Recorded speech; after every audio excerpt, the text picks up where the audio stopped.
नमस्कार। देश फिलहाल इलेक्शन से पसार हो ही रहा है और इस पे हम गुजरात पे बात करनी है क्योंकि गुजरात की अगर बात करें तो गुजरात में इलेक्शन का जो परसेंटेज रहा है वो कम रहा है। इसके पीछे के कारण क्या है? गुजरात से जो बड़े-बड़े दिग्गज नेता है वो लड़ रहे हैं इस बार। पिछली बार 26 से 26 सीट आई थी, उससे पहले भी 26 से 26 सीट आई थी, वो जो बीजेपी निकाल गई थी। इस बार क्या हैट्रिक बीजेपी लगाने वाली है या फिर कांग्रेस कड़ी टक्कर देने वाली है? पूरे विषय पर हम डिटेल में बात करेंगे और बात करने के लिए हमारे साथ जुड़े हुए हैं खालिद अख्तर सर, एडिटर है सी वोटर के। सर, वाइब्स ऑफ इंडिया में आपका खूब खूब स्वागत है। Thank you. सर, सबसे पहला तो क्वेश्चन ये रहेगा क्योंकि सर इस बार 4% जो मतलब वोटिंग है वो कम हुई है, तो उसके पीछे के कारण क्या हो सकते हैं फिलहाल के, अगर हम देखने जाए तो गुजरात की पर्टिकुलर बात करें तो? तो देखिए, एक तो हम फिगर्स पे बात कर लेते हैं। पहले तो इलेक्शन कमीशन ऑफ इंडिया ने मई 7 को ये इलेक्शन हुआ, ट्यूसडे को। वेंसडे को जो डाटा दिया उसमें अप्रॉक्सीमेट 60% वोटिंग गुजरात में हुई है, जो जी। 2019 के मुकाबले 4% का डिप है।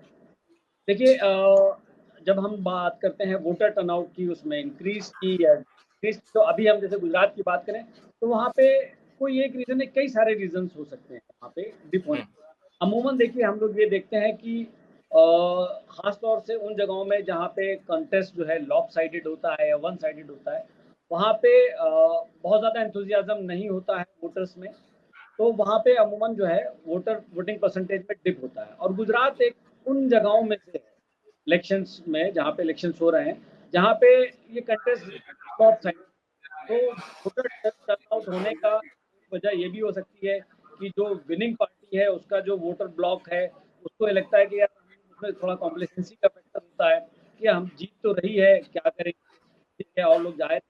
जो लूजिंग पार्टी होती है उसके वोटर ब्लॉक में लगता है यार कुछ होने जाने को है नहीं, तो they are reluctant to come out and vote. और तीसरा फैक्टर इस बार जो बहुत और इम्पोर्टेंट है इन दोनों के साथ साथ, वो है शदीद गर्मी, the severe heat that is there in the northern part of the country, and in fact the whole of the country especially, के पूरे मुल्क में इस वक्त गर्मी का बहुत है। खासतौर से गुजरात में मैं रहा हूँ काफ़ी वक्त तक, वहाँ पे बहुत खतरनाक गर्मी पड़ती है, तो ये भी एक फैक्टर है which is keeping the voters away from coming to the polling booths. तो अगर आप कहेंगे तो इनमें से कौन सा फैक्टर, तो मैं ये कहूँगा कि इनमें से तीनों ही फैक्टर हैं जो रिस्पॉन्सिबल हैं इस बार लो वोटर टर्नआउट में गुजरात में। अच्छा। सर, मुझे ये बात तो हमने कर ली, तो सर ये भी एक क्वेश्चन है कि अगर वोटर टर्नआउट कम रहा है, तो सर इससे इलेक्शन पे क्या असर हो सकता है? देखिए, कोई थंब रूल ये जानने, वोटर टर्नआउट अगर बढ़ा है तो क्या उसका नतीजों पे फ़र्क हो सकता है, या वोटर टर्नआउट घटा है तो क्या हो सकता है। कई बार हम ये जी। देखते हैं कि वोटर टर्नआउट घटने पे भी सरकार बदली है, वोटर टर्नआउट बढ़ने पे भी सरकार बदली है। मैं आपको एक एग्ज़ाम्पल देता हूँ। आप यूपी का एक एग्ज़ाम्पल लीजिए कि 2002 के मुकाबले 2007 में वोटर टर्नआउट कम हुआ था। अगर आप फैक्ट्स फिगर्स में जाएँगे तो 2002 में यूपी में 53.8% वोटर टर्नआउट था, जबकि 2007 में 46% था। लेकिन government got change next elections में 2012 में परसेंटेज बढ़ता है, लेकिन फिर भी सरकार बदली। तो ये कोई थंब रूल नहीं है कि वोटर टर्नआउट जो है कम रहा है तो इज इट प्रो इनकम्बेंसी और इज इट एंटी इनकम्बेंसी। तो इससे आप कुछ इलेक्टोरल आउटकम पे वोटर टर्नआउट की वजह से आप डिसाइड कर सकते हैं। देखिए, वोटर टर्नआउट का कम हुआ है तो उसमें किसका कम हुआ, ये that is a very micro level study का एस्पेक्ट है कि वोटर टर्नआउट किसका वोट ब्लॉक कम निकला, किन जगहों पे कम निकला। तो you can not make a blanket statement कि वोटर टर्नआउट कम हुआ तो इसका मतलब ये बीजेपी को ही फायदा दे रहा है या कांग्रेस को फायदा दे रहा है। तो जो हम लोग देखते हैं, कोई ऐसा थंब रूल नहीं है कि इसके बेसिस पे आप कुछ इलेक्टोरल आउटकम पे कोई प्रेडिक्शन कर सकें। और जैसा मैंने भी एक एग्जाम्पल कोट किया, तो दोनों ही चीजें हुई हैं। वोट के इनकम्बेंसी वोट हुआ है जब वोटर टर्नआउट कम था, और एंटी इनकम्बेंसी वोट हुआ जब वोटर टर्नआउट बढ़ा हुआ भी था। जी। अच्छा। सर, आप तो पूरे देश पे नज़र गड़ाए बैठे हैं और मुझे गुजरात का पूछना है कि कितनी सीट ऐसी है जिस पे सर आपको कड़ी टक्कर लग सकती है गुजरात के रिगार्डिंग, अगर हम देखने जाए तो? देखिए, जो हमारा ओपिनियन पोल आया था समीर जी, तो हमारा 13, 14, 15 3 दिन तक लगातार ओपिनियन पोल हमारा एबीपी पे चला था। और सिर्फ इसी ओपिनियन पोल में नहीं, और मैं बता दूं कि हम लोग जो सालों भर जो है, हम लोग ट्रैकर, हमारा डाटा चलता है कंट्री वाइड इन एवरी। तो हमने उसको दिखाया था कि 26 बीजेपी वहां पे जीत रही है। और अभी तक जो है खास चेंज नहीं रहा है। हाँ, ये हम कह सकते हैं कि वहाँ पे कुछ सीट्स हैं जहाँ पे कंटेस्ट इंटरेस्टिंग हुआ है, but what will the outcome, वो तो खैर रिजल्ट के दिन ही आएगा। जैसे I can name also some seats, Banaskantha है, साबरकाठा है, पाटन है, भरूच है, यहाँ पे कंटेस्ट इंटरेस्टिंग हुआ है। और मैं एक चीज आपको बता दूं कि जब कंटेस्ट कहीं पे इंटरेस्टिंग होता है तो वहाँ पे वोटिंग परसेंटेज इंक्रीज होता है। और एक एग्जाम्पल दूं कि हालांकि पूरे गुजरात में वोटिंग परसेंटेज ओवरऑल गुजरात में कम हुआ है तकरीबन 4%। उसी में से बनासकाठा ऐसी जगह है which has bugged the trend, जो है 2019 के मुकाबले ज्यादा हुआ है, क्योंकि वहाँ पे कंटेस्ट थोड़ा सा दोनों पार्टीज की तरफ से इंटरेस्टिंग हुआ है। जहां जहां कंटेस्ट लॉप साइडेड या वन साइडेड होता है, वहां पे हमें देखने को मिलता है कि वोटर टर्नआउट गिरता है। तो मैंने सवाल का जवाब भी दे दिया और दूसरी भी चीज बता दी कि बहुत ज्यादा हमें कोई ट्रेंड चेंज दिख नहीं रहा है, लेकिन कुछ चीज है जहाँ पे कंटेस्ट इंटरेस्टिंग हुआ है। उनका इलेक्टोरल आउटकम तो हमें फिर जून 4 को ही पता चलेगा। जी। अच्छा, सर अगर हम मुद्दों पे बात करें तो पहले ऐसा आज से 2 महीने पहले लग रहा था कि 26 से 26 सीट बीजेपी निकाल लेगी तीसरी बार भी। पर इसके बाद कुछ ऐसी घटनाएं घटी, जैसे बात करें हम क्षत्रिय विवाद की, क्षत्रिय कंट्रोवर्सी की, सर जी। उससे इलेक्शन में मतलब काउंटिंग वगैरह जो मतलब परसेंटेज वगैरह है वो कम हुए हैं। सर हम क्या कह सकते हैं कि जो इलेक्शन पे जो भी कुछ अभी फिलहाल हुआ है, तो क्षत्रिय आंदोलन का इसमें सर क्या मतलब दिख रहा है अभी फिलहाल की बात अगर देखिए, हम करें तो? मैं समझ गया आपकी बात। आप ये जानना चाह रहे हैं कि जो जो क्षत्रिय कम्युनिटी का जो प्रोटेस्ट है या एंगर है, उसका इलेक्टोरल आउटकम पे क्या असर जी, होगा, और वो बीजेपी जी, को नुकसान पहुंचाएगा।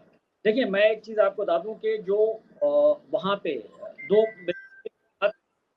Still is a bipolar state. हालांकि अभी इलेक्शंस में आम Aadmi party has also entered, लेकिन वापस लोकसभा में क्या हुआ, Aam Aadmi Party and Congress have got into an alliance. तो फिर से ये लोकसभा के इलेक्शंस बाइपोलर कंटेस्ट है, BJP and another pole is the India alliance led by the Congress, we can say, in Gujarat at least. ठीक है। तो इन दोनों जो बाइपोलर कंटेस्ट में दोनों के अपने अपने कोर वोटर्स हैं। और क्षत्रिय कम्युनिटी या राजपूत कम्युनिटी बीजेपी का कभी कोर वोटर ग्रुप रहा नहीं। हम्म, अगर आप पहले भी देखेंगे, जब माधव सिंह सोलंकी के टाइम में जो विनिंग फॉर्मूला था, उसमें that was the Kshatriya, Harijan, Adivasi and Muslim है। ठीक है। While that other vote banks, Patel, Banias, Brahmin, other OBC, then which gravitated towards the BJP, and BJP successfully dislodged the Congress government with that formula. ठीक। तो जो राजपूत जो है या क्षत्रिय जो है गुजरात में बीजेपी का कभी कोर वोटर रहा नहीं है। दूसरी बात यह है कि राजपूत की वहां पे, हालांकि जो राजपूत की कोऑर्डिनेशन कमेटी है वो क्लेम ये करती है कि उसका वहां पे 10% वोट शेयर है, जबकि ये हम्म, कई सारे और सोशलॉजिस्ट जो हैं और जो फैक्टर्स है वो बोलते हैं 6-7% या मैक्सिमम 8% तक है। और बहुत ज्यादा वो इलेक्टोरल आउटकम अकेले इधर से उधर जाकर के वो कर नहीं सकते। तो वो प्रोटेस्ट है। तो इन दोनों बातों में मेरा वो आप निकाल सकते हैं कंक्लूजन कि प्रोटेस्ट का बहुत ज्यादा फर्क बीजेपी के इलेक्टोरल आउटकम पे होने वाला नहीं है। अच्छा, सर मुझे ये भी जानना है क्योंकि इंडिया ब्लॉक के अंदर कांग्रेस और आम आदमी पार्टी दोनों भी फिलहाल मिलके गुजरात में बीजेपी के सामने फाइट कर रही है। तो सर इससे बीजेपी को कितना नुकसान हो सकता है, सर डैमेज कितना हो सकता है अभी? देखिए, दोनों साथ आए हैं।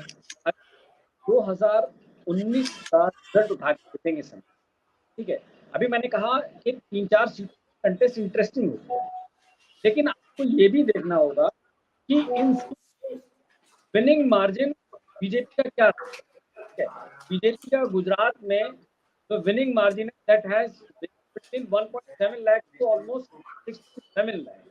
तो नवसारी से ज्यादा करीब 6.25 लाख था, जूनागढ़ में 2 लाख था और जिन सीट पे इंटरेस्टिंग हुआ पे 2.5 से 50 लाख के आसपास का मार्जिन है, ठीक है? तो अगर आप मिला भी देते हैं तो वो मार्जिन कवर अप करना ना वो बहुत मुश्किल है। इवन इफ आम Aadmi party Congress come to उनके साथ आने से सीट जैसे भरूच की है, विकास सीट और है, वहाँ पे कंटेस्ट इंटरेस्टिंग हुआ है, लेकिन क्या वो उतना इंटरेस्टिंग हुआ है? ओवरऑल आउटकम जो है वो चेंज करेगा वो देख, लेकिन मार्जिन्स को देखते वो मार्जिन इतने बड़े हैं बीजेपी उसे कवर अप करना सीम्स वेरी डिफिकल्ट। उनसे आप जाएंगे कोई भी जनता जाएगा उसे नाराजगी दिखाएंगे, लेकिन but when we look at the data then we see the जो मार्जिन्स हैं वो इतने बड़े हैं कि उन्हें कवर अप करना बहुत मुश्किल होगा। अच्छा, ओके सर, अभी मुझे उस सीट के बारे में बात करनी है जिसमें इलेक्शन सबसे ज्यादा कम हुआ है गुजरात में, और वो है अमरेली लोकसभा। भारतीय जनता पार्टी के जो कैंडिडेट थे उनका नाम भरत सुतरिया था, जो पैराशूट उम्मीदवार थे, और सामने जो लड़ रही थी, जो विरजी ठुम्मर एमपी रह चुके हैं, उनकी बेटी लड़ जी जी। तो सर इस सीट पे मतलब कम क्यों हुआ होगा, उसके पीछे के देखिए रीजन क्या हो सकते हैं सर? डिसइल्यूशनमेंट मतलब बीजेपी, क्योंकि बीजेपी ने वहां से 3 सिटिंग एमपी को ड्रॉप करके दूसरा कैंडिडेट ले गया एंड ही हैड जी significant influence and he spoke openly against the candidate also. BJP को जिसको किया है वहाँ पे मल्टीपल फैक्टर्स, उसमें एक एडिशनल फैक्टर जो मैंने दूसरे गिनाए, उसके साथ साथ ये भी है कि भाई जो बीजेपी का वोटर है वो अलॉन्ग विद बीइंग कॉम्प्लेसेंट उसको डिसोल्यूशन भी था जो the candidate which was put up for the fight, तो ये एक रीजन हो सकता है अमरेली। ओके। सर इलेक्शन की बात करें, पहले जो बीजेपी थी वो ऐसा दावा कर रही थी कि 26 से 26 सीट हम निकाल जाएंगे और सब सीट 5 लाख की मार्जिन से जीतेंगे, लीड से जीतेंगे। पर धीरे धीरे इलेक्शन बढ़ता गया आगे, क्षत्रिय विवाद ज्यादा आगे बढ़ते गया। उस तरीके से वो जो दोनों बातें थी वो भारतीय जनता पार्टी सर भूलती गई।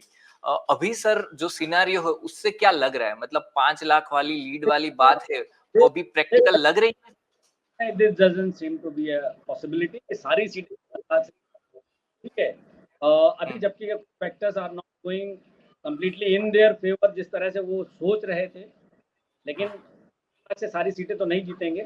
26 की 26 सीटें जीतेंगे या नहीं ये देखने वाली बात है। हमारा ओपिनियन पोल का डाटा तो ये कह रहा था कि भाई ये 26 की 26 सीट जीतेंगे। उसके बाद कुछ सीट पे इंटरेस्टिंग हुआ है, लेकिन जैसा मैंने कहा वहाँ पे जो विक्ट्री मार्जिन वो इतना बड़ा रहा है कि उसको कवर अप जो है इंडिया अलायंस कांग्रेस और आम आदमी पार्टी वाले उसको कर पाएंगे, इन्हें एक देखने की बात होगी। लेकिन हाँ 26 की 26 सीटें 5 लाख के वोटर से तो 5 लाख के मार्जिन से जीतती हुई तो बीजेपी नहीं दिख रही है। जी सर अगर हम बात करें पिछले 2019 के इलेक्शंस की, तो सबसे ज्यादा लीड आई थी नवसारी से, जहां सी आर पाटिल सबसे ज्यादा, देश में भी अगर बात करें तो सी आर पाटिल थे, वो सबसे ज्यादा लीड से जीते थे। उसके बाद बड़ोदरा था, बड़ौदा में भी अच्छी लीड आई थी, फिर गांधीनगर था, फिर अहमदाबाद लोकसभा कॉन्स्टिट्यूएंसी भी थी। तो सर इस बार क्या लग रहा है, क्योंकि गांधीनगर की बात करें जहां से बीजेपी के बड़े नेता और हमारे केंद्रीय गृह मंत्री अमित शाह कंटेस्ट कर रहे हैं, और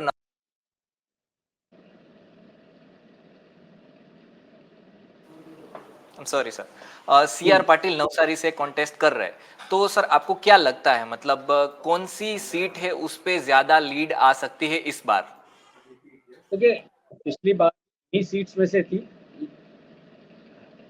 hello Sameer. Yes sir, audible sir. जी देखिए लुकिंग एट द ट्रेंड नहीं रहेगा तो सबसे बिगेस्ट लीड रहेगी तो गांधीनगर भी हो सकती है because he is contesting Gandhinagar this time. तो और नवसारी में से लुकिंग सीट्स में से ही किसी एक सीट पे होगा। लास्ट टाइम गांधीनगर पे थर्ड हाईएस्ट था, नवसारी वाज हाईएस्ट। दोनों ही जगह बड़े नेता हैं, बीजेपी स्टेट प्रेसिडेंट है सी आर पाटिल साहब और होम मिनिस्टर हैं। तो ये देखना होगा, लेकिन ये कह सकते हैं कि इन्हीं सीट्स में से जो हाईएस्ट मार्जिन रहेगा गुजरात के लोकसभा इलेक्शंस में। ओके सर, इस बार के अगर इलेक्शंस की हम बात करें, 2014 में अगर मुझे जाना है, क्योंकि सबको ऐसा था कि हमें चेंज चाहिए डेमोक्रेसी में। फिर बीजेपी की सरकार आई, नरेंद्र मोदी का चेहरा आया, उसके बाद 2019 आया, 2019 में जो वायदे वगैरह जो किए थे, उस पे सर बात हुई। प्रधानमंत्री नरेंद्र मोदी को आगे ये चांस देश के लोगों ने दिया। अब 2024 है। सर क्या आपको ऐसा लगता है कि जो मोदी वेव वाला फैक्टर है, वो फिलहाल देश में थोड़ा मतलब उन दोनों के कंपैरिजन में कम नजर आ रहा है? सर आपको क्या लगता है? मतलब कि if Gujarat Gujarat still the biggest factor is Modi factor. In other states also, the biggest factor is the Modi factor. ठीक है, तो अगर आप गुजरात की बात करें, गुजरात में the moment the Modi came to the national political landscape to the, ठीक है, तो Gujarat wholeheartedly start votes the BJP, क्योंकि 2009 के इलेक्शंस की अगर हम बात करें, उस वक्त भी जो है मोदी साहब वहाँ के मुख्यमंत्री थे, लेकिन 15 सीटें और 11 सीटें कांग्रेस, लेकिन जैसे ही जो है वो दिल्ली की तरफ आते हैं, तो Gujarat started giving him the full seat, ठीक है, 26। और गुजरात में 2022 के असेंबली इलेक्शन में भी 2022 का असेंबली इलेक्शन भी वहाँ पे मोदी साहब के ही पीछे से लड़ा गया। मोदी साहब वाज द मेन फैक्टर, की फैक्टर, द मोस्ट इम्पोर्टेंट और हाईएस्ट एवर जो है गुजरात में उनको जीती वहाँ। अभी भी गुजरात में मोदी साहब continues to be the main factor and the major factor and the most important factor of the BJP and the electoral politics। उसमें कोई कमी आई नहीं है। दूसरी जगहों की अगर आप बात करेंगे तो थर्ड अभी जो है हमारे ओपिनियन पोल्स का जो ट्रैकर डाटा हमें दिख रहा था, वो Lok Sabha the most important factor. जब इलेक्टोरल पॉलिटिक्स की बात आती है तो और लोकसभा के इलेक्टोरल पॉलिटिक्स की बात आती है, तो मेन फैक्टर जो है वो मोदी साहब ही रहते हैं।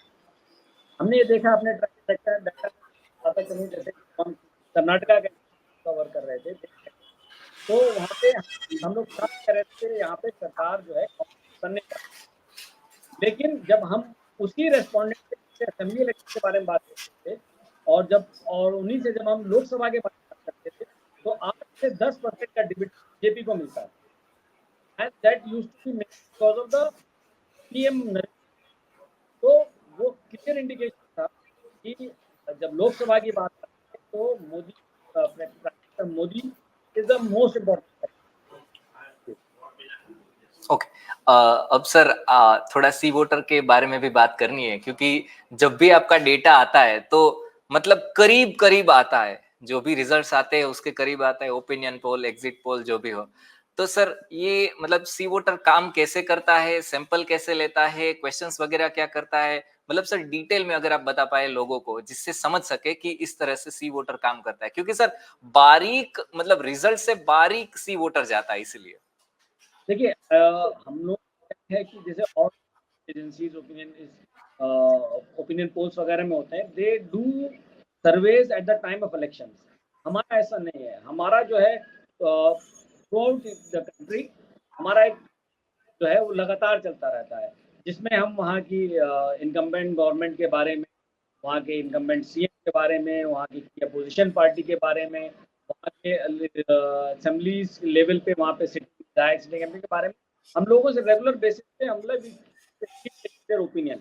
और जब किसी असेंबली में इलेक्शन आते हैं तो उससे 6-7 महीने पहले पे जो हमारा वो sample size, we start increasing that sample size.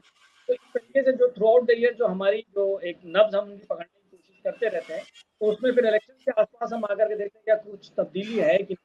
तो हमारा जो फीडबैक लेने का जो है फ्रॉम द ग्राउंड, वो थ्रू आउट द ईयर चलता है, अक्रॉस द कंट्री चलता है।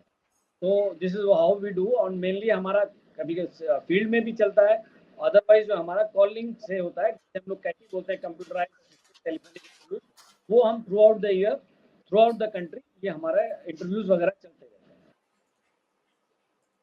ओके। सर एक लास्ट क्वेश्चन पूछना था। अभी अरविंद केजरीवाल है वो जेल के बाहर आ चुके हैं, तो इससे मतलब आम आदमी पार्टी को कितना फायदा हो सकता है अगर वो मतलब रैलीज वगैरह करे या फिर वो सब इसमें से? देखिए इसमें कोई डाउट नहीं है, Arvind Kejriwal is a big leader, is the biggest leader of Aam Aadmi Party, the mass leader from the Aam Aadmi party. उनका अच्छा कनेक्ट है जहाँ पे उनकी पार्टी। तो अभी खासतौर से जैसे हम देखें आम आदमी पार्टी का दिल्ली में, तो दिल्ली में उनके आने का क्या असर होगा, तो हम जो देख रहे हैं जिनपे 2 सीट्स हैं जिन पे फाइट लग रही है, और अभी तो वो आए हैं 2-3 दिन, आने के बाद से इन सीट्स पे या और दूसरी सीट्स पे का जो है इलेक्शन का ग्राफ कैसा होता है, इट रिमेंस। लेकिन उनके आने से उनके वोटर्स, उनका कैडर्स, उनके पार्टी वर्कर्स एंथुसियास्ट तो होते ही हैं, वो और शिद्दत से काम करेंगे। उनके आने से it will definitely make a difference, but how much difference remains to be seen. Thank you so much sir, आप जुड़े और आपने पूरी बात रखी आंकड़ों के साथ कि गुजरात में इस बार वोटिंग क्यों कम हुई है, कौन सी जगह ऐसी है जहां पे इलेक्शन एकदम टाइट नजर आ रहा है, और बाकी सर देश के बारे में भी बात की, उसके लिए सर आपका खूब खूब धन्यवाद। Thank you so